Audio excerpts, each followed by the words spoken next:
My sister cheated with my husband while my parents covered it up. I exposed them all at her baby shower, and karma destroyed her life. Hey, I don't even know where to begin with this, so I'll just start at the beginning. My name's Alina, 30, female. I grew up in Chicago with my older sister Julia, 32, female, and my parents. Honestly, I've always felt like I was just the extra kid. Julia was the one everyone doted on. She was the pretty one, the smart one, the golden child. Me? I was just there, the responsible one. The one they could count on to figure it out or not make a fuss. That's their way of saying I didn't matter as much. It wasn't like they were evil or anything. They just made it really clear in 100 little ways that Julia came first. Like in middle school, I worked my butt off to win the regional spelling bee. I was so excited when I came home with the trophy. I thought they'd be proud, but my dad barely looked up from the newspaper, and my mom said, "That's nice, sweetie, but did you hear Julia got asked to the spring dance? Isn't that so exciting?" High school was worse. I made the varsity swim team, which was a big deal because I was just a freshman, but Julia was a senior and got a lead in the school play. Guess which one they showed up for? It wasn't the swim meets. I remember sitting in the car after a big competition, holding my first place medal, and my dad asking if I could give Julia a ride to her play rehearsal. I wanted to throw the medal at him, but I just said sure. Even now, as adults, it hasn't stopped. A few years ago, when Julia bought her first house, my parents helped with the down payment. They even paid her closing costs. When I mentioned needing help with car repairs, my mom said, "Oh, sweetie, maybe you should budget better." Like, okay, I'll just budget better next time my transmission goes out. Cool. Anyway, the point is Julia's always been the favorite. I never hated her for it though. I figured that's just how families are sometimes, you know. I thought she cared about me, that we were close despite all the weird favoritism. But last week, I found out how wrong I was. It started when I went to my parents' house to drop off some paperwork my mom had asked for. Nothing dramatic, just insurance stuff she needed me to fill out, because apparently I'm the only one who knows how to handle paperwork. When I walked in, they were sitting in the living room. My mom was on the phone and I could hear her on speaker. I wasn't paying much attention until I heard Julia's voice. She said, "Mom, Alina can't find out about me and Jay." Jay, my husband. I froze. My mom said something like, "Don't worry, sweetie, she won't. It's better this way. You've got so much on the line." My dad chimed in with, "Yeah, let's not ruin your life over one mistake." My heart felt like it stopped. My own sister, my husband, and my parents knew. I felt like I'd been sucker punched. I quietly backed out of the house and left. I didn't even grab the paperwork. I just got in my car and drove home, trying to wrap my head around what I just heard. When I got home, Jay was there, sitting on the couch like everything was fine. I couldn't even look at him. I went straight to the bathroom and locked the door. I sat on the floor for what felt like hours trying to figure out what to do. Part of me wanted to barge into the living room and scream at him. Another part of me wanted to drive straight to Julia's house and confront her. But mostly, I just felt numb for the next few days I kept to myself. Jay kept asking me if something was wrong, but I couldn't talk to him. Every time I opened my mouth, I felt like I was going to cry or throw up. I couldn't even text Julia. I knew if I tried, I'd lose it completely. The thing is, this isn't just about the cheating. It's about the betrayal from all sides. My sister, who I thought I could trust. My parents, who I thought were supposed to love me. They all knew, and none of them cared enough to tell me. They cared more about protecting Julia's perfect image than protecting me. I spent a lot of time just sitting in my car, driving around aimlessly, trying to figure out what to do. I didn't want to confront them without proof. What if they denied it? What if they made me feel like I was crazy? So I decided to wait. I didn't know what I was waiting for exactly, but I knew I needed to keep my cool until I had a plan. Then, a few days later, my mom called me, all cheerful like nothing was wrong. "Alina, honey, can you help plan Julia's baby shower?" she asked, like she wasn't actively covering for Julia sleeping with my husband. "Oh yeah, did I mention Julia's pregnant? And now I don't even know if the baby's her husband Nate's or if it's Jay's." The audacity of her asking me to plan this party was almost laughable. But instead of blowing up at her, I said, "Sure, Mom, I'd love to help." After that call with my mom, I was done feeling sorry for myself. It wasn't just about Julia sleeping with Jay anymore. It was about all of them thinking they could get away with it. My parents, my sister, my husband, they were treating me like I was some kind of clueless idiot who'd just smile and go along with everything. That pissed me off more than anything. But I knew I couldn't just blow up and start yelling. No one would take me seriously, and they'd probably twist it around to make me look like the bad guy. Julia's always been good at playing the victim, and I wasn't going to give her that chance. If I wanted to confront them, I needed proof, not just vague suspicions or overheard conversations. I needed hard evidence they couldn't deny. So that night, after Jay fell asleep, I grabbed his phone. Normally, I'd feel weird about going through someone's stuff, but honestly, after what I'd overheard, I didn't feel guilty at all. I didn't even know what I was looking for at first, but it didn't take long to find something. Jay wasn't exactly a mastermind when it came to hiding things. He had a folder on his phone labeled receipts.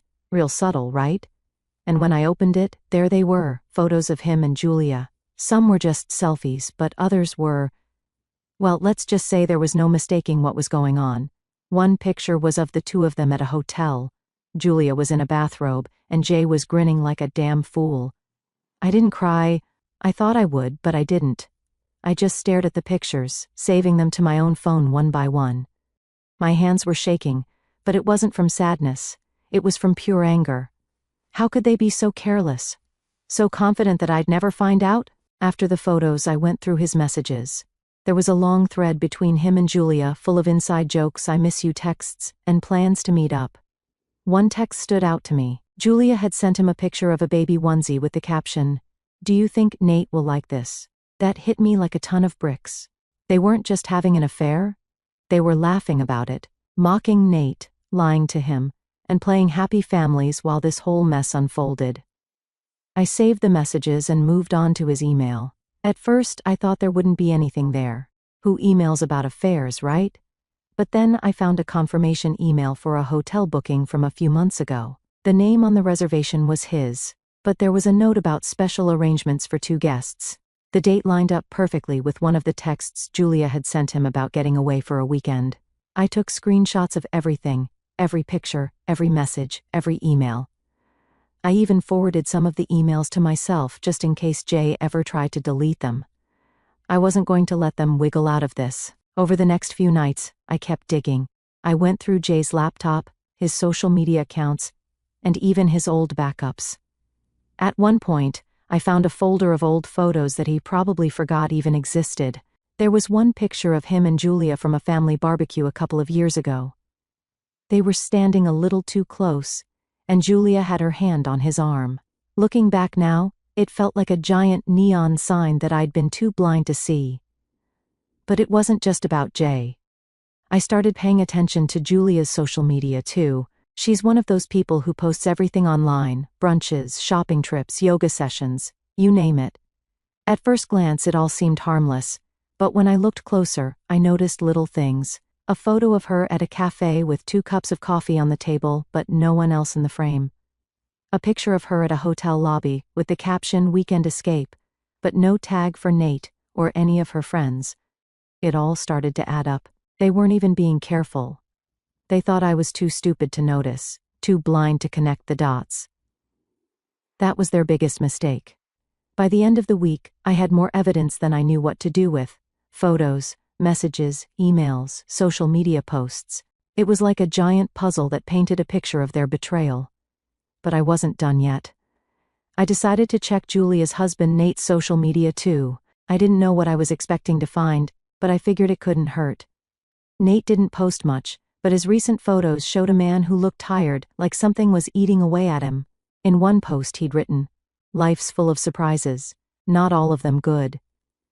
At the time, I hadn't thought much of it, but now I wondered if he knew something was up. I considered reaching out to Nate, but I wasn't sure if that was the right move. What if he didn't believe me? What if he was in on it somehow? The last thing I wanted was to give Julia a heads up before I had my plan fully in place. The final piece of the puzzle came when I stumbled onto a shared family folder my parents kept online. It was mostly full of old photos and documents, but there was one folder marked "Baby Shower Plans." I opened it out of curiosity, and there it was, a draft guest list for Julia's shower.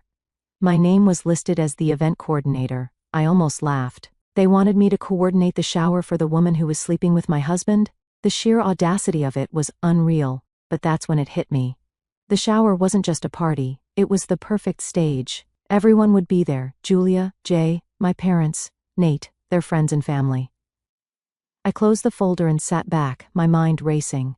The baby shower wasn't going to be a celebration, it was going to be a reckoning. Everything then started falling into place. I mean, how could I resist? My mom was practically handing me the opportunity on a silver platter, acting like nothing was wrong. The plan wasn't just about exposing Julia and Jay, it was about making everyone see what they'd done, the lies, the betrayal, the absolute sham of their perfect lives. And I wasn't going to hold back. The first step was making sure everything looked normal. I agreed to take charge of the shower, like the good little sister they all expected me to be. My mom was thrilled, texting me nonstop with ideas for decorations, themes, and catering. She even sent me links to Pinterest boards, which honestly was hilarious considering the chaos I was about to unleash. I acted like the perfect team player, messaging Julia and asking her what colors she wanted for the decorations. She replied with pink and gold for something classy, like she had a clue what class even meant. I didn't let on for a second that I knew about her and Jay. I kept my replies short and sweet, pretending I was too busy to chat much. If she suspected anything, she didn't show it. Once the basics were handled, I started working on the real plan. I had all the evidence saved on my phone, but I needed a way to present it that would leave no room for doubt.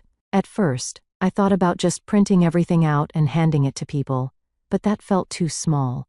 I wanted this to be big, undeniable, and impossible for them to ignore. That's when I remembered the projector at the event venue.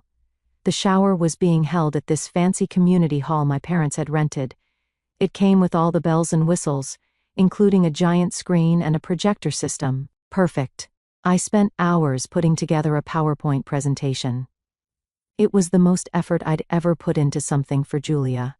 And it wasn't even for her benefit. The first few slides were harmless, generic congratulatory messages and cute baby-themed graphics. But then it shifted.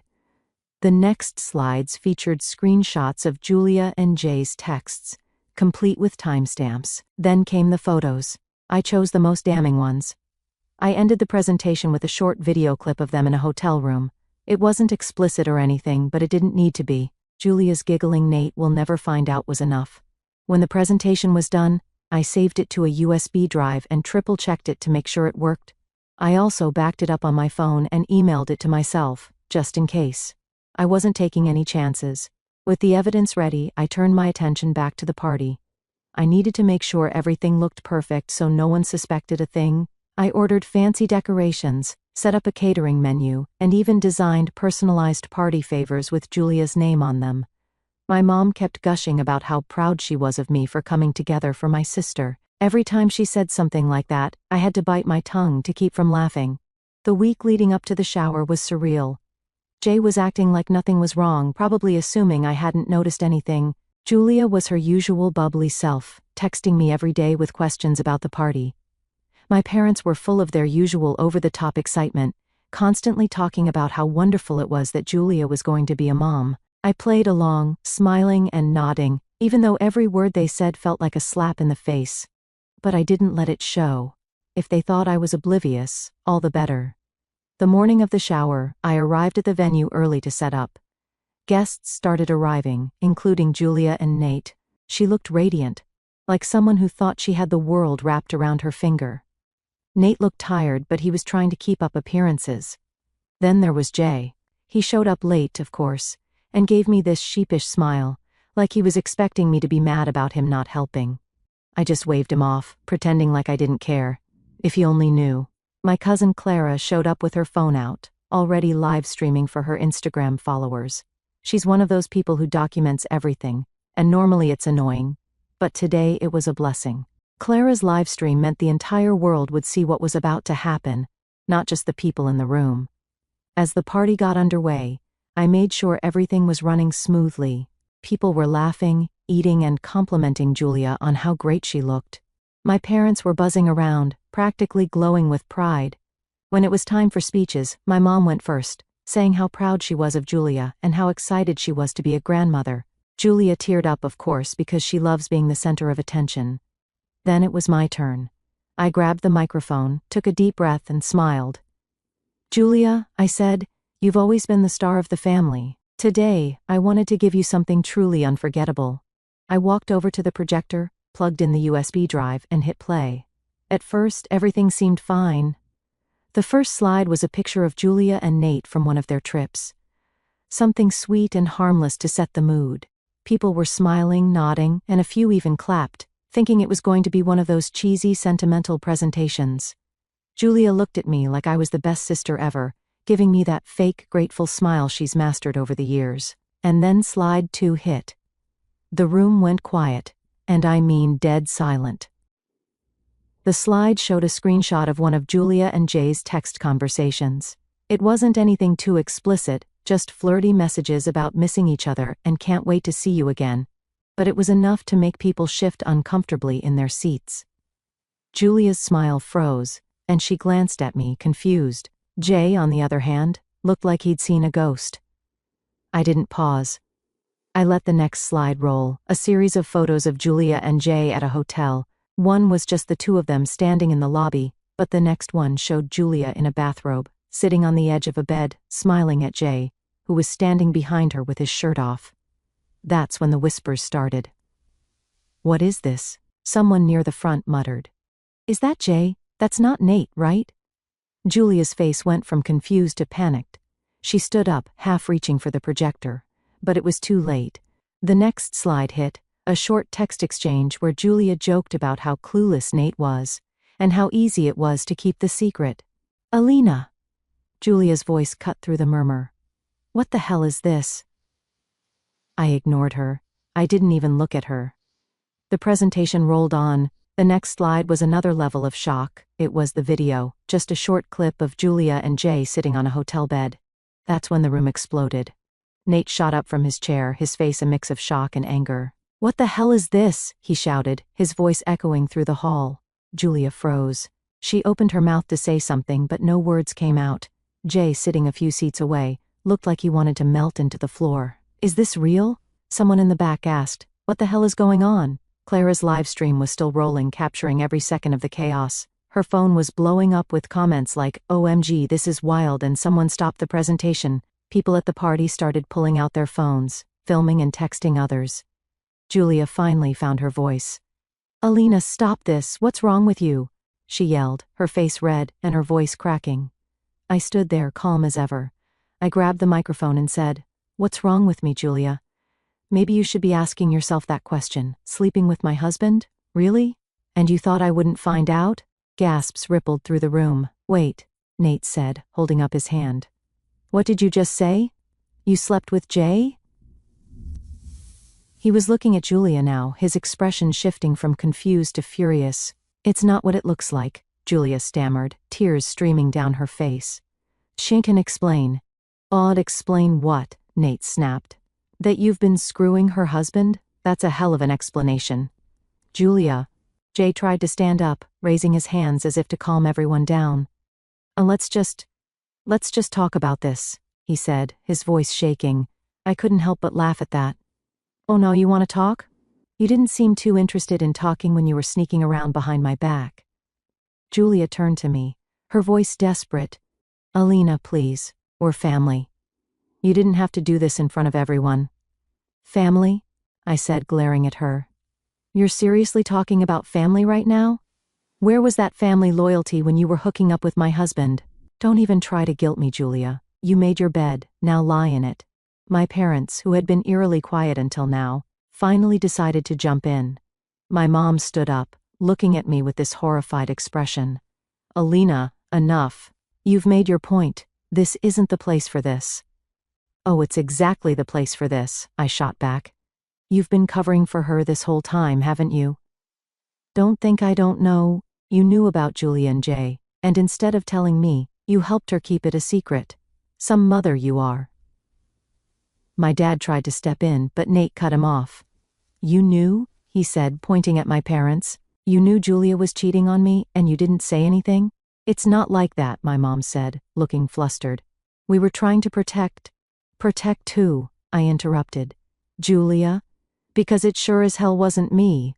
The room was chaos now. Guests were whispering, phones were buzzing, and my parents were trying to calm Nate down while Julia just stood there crying. Jay, meanwhile, had quietly slipped toward the back of the room, clearly trying to escape. Where do you think you're going? I called out to him. Everyone turned to look as Jay froze halfway to the door. Alina, he started, but I didn't let him finish. You don't get to walk away from this, I said. You don't get to pretend like you didn't blow up our marriage. You and Julia deserve each other. I'm done with both of you. With that, I handed the microphone to one of the stunned party organizers and walked out.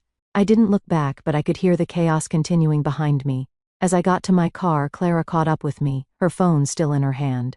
Holy crap, Alina, she said, out of breath. I don't even know what to say. People online are freaking out. The live stream is going viral. Good, I said, slamming my car door shut. Let the whole world know what they did. And with that, I drove away, leaving the mess behind me. I spent the next few days ignoring my phone. My mom and dad kept calling, but I didn't bother answering. Jay tried texting me too, pathetic stuff like, "Can we talk? And you're being unreasonable." Yeah, I'm the unreasonable one. Sure, buddy. I didn't even bother blocking him because honestly his desperation made me laugh. Then, out of nowhere, I got a message from Mia, one of Julia's closest friends. Mia and I were never super close, but we'd hung out a few times at family events because Julia insisted on dragging her everywhere. She sent me a text that said, "Hey, can we talk? It's about Julia." I saw what happened at the shower. At first, I wasn't sure if I wanted to deal with more drama, but eventually I texted back, "What's up?" Within minutes she called me, and her voice was shaky. "I don't even know how to say this," Mia started, "but after the shower, I can't stop thinking about some stuff. I think Julia might have been messing around with my husband Dan." Now, I didn't know Dan very well. He was one of those guys who always looked a little too slick, always dressed a little too perfectly, and always had a smirk that made me side-eye him. But the idea of Julia hooking up with her best friend's husband? At this point, it didn't even surprise me. "What makes you think that?" I asked, trying to sound calm even though I was already convinced Julia was guilty. Mia hesitated. "There have been a lot of little things. Like, Dan started acting weird around Julia a few months ago. He'd get really defensive if I asked about her, and one time I caught him smiling at his phone while texting her. When I asked who it was, he said it was work stuff. But then I saw the contact name, and it just said Jay. I didn't think much of it at the time, but after seeing your presentation at the shower..." Her voice trailed off. "Mia, you need to check his phone," I said firmly. "If Julia was hooking up with Jay, there's no way she wouldn't go after someone else's husband too. She's trash. I hate to say it, but you probably already know the truth." Mia sighed. "Okay, I'll do it tonight." The next morning, I woke up to about 20 missed calls and texts from Mia. The first one just said, "Call me a sap." Another said, "I can't believe this." And one simply read, "It's true." I called her back, and as soon as she answered, she burst into tears. "I found everything," she sobbed. "Texts, photos, emails, everything. Julia and Dan have been sleeping together for months. And it gets worse, Alina. He might be the father of her baby." I didn't even know what to say at first. It was so on brand for Julia that I wasn't shocked, but hearing it confirmed still made me furious. "Mia, I'm so sorry," I said finally. "What are you going to do?" "I kicked him out last night," she said through tears. I couldn't even look at him. He tried to deny it at first, but when I showed him the texts, he just shut up. I told him I wanted a divorce, and he didn't even fight me on it. "Good for you," I said. "You deserve better than that scumbag. And Julia? She's disgusting. I don't even have words for how low it is." Mia sniffled. "I can't believe she'd do this to me." "I thought she was my friend." "Yeah, I thought she was my sister," I replied bitterly. "Turns out she's just a selfish, cheating mess who doesn't care who she hurts." Mia told me more about what she found. One text stood out. Julia sent Dan a picture of a baby onesie and wrote, "Can't wait to see if it looks like you or Nate." The sheer audacity of it made my blood boil. She wasn't just cheating. She was flaunting it. After Mia dropped the biggest news about Julia's baby potentially being Dan's, It felt like the universe was working overtime to unravel Julia's entire life. And honestly, I wasn't mad about it. For years, she walked around acting like she was untouchable, like nothing she did had consequences. Well, now the consequences were coming, and they weren't pulling any punches. The fallout started with Nate. He didn't waste any time. After the baby shower, he kicked her out that same night. Julia tried calling him, probably to spin her usual web of excuses and lies, but Nate wasn't having it. He blocked her number, filed for divorce, and even announced it on social media with a simple post, starting fresh. Short, but brutal. And the best part? Nate's friends and family rallied behind him. Julia had always been good at charming people, but this time she'd gone too far. The evidence from the baby shower was too damning, and everyone had seen it. Clips of the presentation were circulating online. Strangers were tearing Julia apart in the comments, calling her everything from a homewrecker to a psychopath.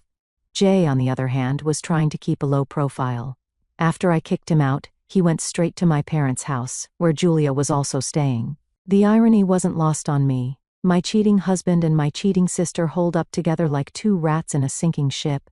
My parents, of course, welcomed them with open arms, because God forbid Julia ever faces the consequences of her actions. But even Jay couldn't stick it out for long. A week later, I heard through a mutual friend that he and Julia were fighting. Apparently Jay had found out about Dan. I don't know how exactly. Maybe Mia's divorce paperwork mentioned it, or maybe Julia let it slip during one of her crocodile tear breakdowns. Either way, Jay wasn't happy. According to the friend, Jay confronted Julia about Dan, and she tried to brush it off, saying it was just a fling and didn't mean anything.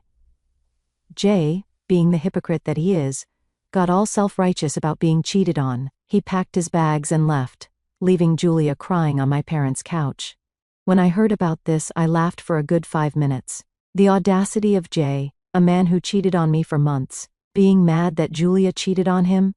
It was almost too good to be true. The best part was that Julia had nowhere else to go. Nate didn't want her, Jay was done with her, and even Dan hadn't reached out to Julia since Mia served him with divorce papers. And according to Mia, he was barely even acknowledging the baby. Mia told me Julia had tried calling Dan multiple times, leaving desperate voicemails about how they needed to talk about their future, but he wasn't biting. I couldn't help but laugh. Julia had spent her whole life acting like everyone wanted to orbit around her, but now she was completely alone. My parents tried to keep up appearances, pretending everything was fine, but even they couldn't ignore the mess. People in their social circles started talking, and the whispers weren't flattering. My mom called me one afternoon, probably hoping to smooth things over and convince me to come back into the fold. "Alina, sweetie," she started, using her best guilt trip voice. "I know things have been difficult lately, but we're still a family. We need to work through this together." I almost choked on my coffee. "You mean the same family that covered for Julia while she destroyed my marriage? Yeah, no thanks." "Alina, that's not fair," she said, her voice tightening. "We were just trying to keep the peace." "Peace?" I snapped. "That's not peace. That's enabling. And now you want me to just forget about it? Not happening." She tried a few more lines, but I wasn't budging. By the end of the call, it was clear that she and my dad were more concerned about saving face than actually fixing anything. I told her as much before hanging up. Julia, on the other hand, was spiraling. I didn't hear this directly, she wouldn't dare talk to me, but mutual friends started reaching out to spill the tea. Apparently Julia wasn't handling the public backlash well. She tried deleting her social media accounts, but by then, screenshots of her and Jay's texts had been plastered everywhere. Strangers were tagging her in posts, dragging her name through the mud. Even her so-called friends were distancing themselves. One of her closest friends, Natalie, told me she hadn't spoken to Julia since the baby shower. "I can't believe she would do that to you," Natalie said, and to Mia. "Like, what kind of person does that?" I didn't have an answer. Julia wasn't just selfish, she was reckless. She never thought about how her actions would affect other people, and now, for the first time, she was paying the price. The cherry on top came when Julia gave birth a few weeks later. I didn't go to the hospital, obviously, but I heard through the grapevine that Nate insisted on a paternity test before signing anything. And it's easy to guess, the baby wasn't Nate's. It was Dan's. When Mia told me, I nearly fell off my chair. "You've got to be kidding me," I said. "Nope," Mia replied. "Nate called me himself. He said the test was clear as day. It's Dan's kid. He told Julia he's done with her for good." I could only imagine the look on Julia's face when she got the results. She'd already lost Nate, Jay, and Dan. Now she was stuck raising a baby on her own with no one left to blame but herself. As for me, I was finally feeling free. My divorce from Jay was finalized a few weeks after the baby shower. It was, in a word, liberating. It wasn't easy, divorces never are, but compared to the emotional weight of the betrayal, the legal part was surprisingly straightforward. Jay didn't even try to fight me on it, which was probably the smartest thing he'd done in years. Maybe he felt guilty, or maybe he just wanted to move on as quickly as possible. Either way, I wasn't about to complain. I'd contacted a lawyer the morning after the baby shower. I didn't want to waste time wallowing or letting Jay think there was any chance of reconciliation. The lawyer was amazing, straight to the point, empathetic, and clearly someone who had seen plenty of cases like mine. "You're doing the right thing," she said after I finished explaining the situation. "People like Jay don't change, and you deserve better." We went through all the necessary steps, and thankfully there wasn't much to fight over. Jay and I didn't have kids, which made things simpler, and we'd only bought the house together a few years ago. It wasn't fully paid off, so we agreed to sell it and split the proceeds. He tried to bring up some small stuff like the furniture or the TV, but I didn't care. He could take whatever he wanted as long as he was out of my life. The hardest part wasn't the legal process. It was the emotional toll. Signing those papers felt like both an ending and a beginning. On one hand, it was heartbreaking to see my marriage, something I thought would last forever, reduced to a pile of documents and signatures. On the other hand, it was the final step in reclaiming my life. For too long, I'd let Jay's lies and Julia's manipulation define my reality. This was my chance to start over. The day the divorce was finalized, I threw out everything that reminded me of Jay: old photos, his clothes, even the stupid mug he always used for coffee. It all went in the trash. It wasn't about being petty, okay, maybe a little. It was about cleansing my space of the negativity he brought into my life. I didn't want any reminders of the man who betrayed me, the man who chose my sister over me. What surprised me the most was how quickly I felt a sense of relief. For the first time in months, maybe even years, I didn't feel like I was carrying the weight of Jay's lies on my shoulders. My apartment was small and modest, but it was mine, and it felt more like home than the house I'd shared with him ever did. Jay tried reaching out a couple of times after the divorce was finalized. His texts were pathetic, full of half-hearted apologies and vague promises about being a better person. I ignored every single one. He had his chance to be a better person, and he blew it. There was no going back. My parents kept trying to reach out, but I ignored their calls. I didn't need their half-baked apologies or their excuses. Julia could be their problem now. In the end, everything Julia had built, the fake perfect life, the lies, the manipulation, came crashing down. And honestly, it was satisfying to watch.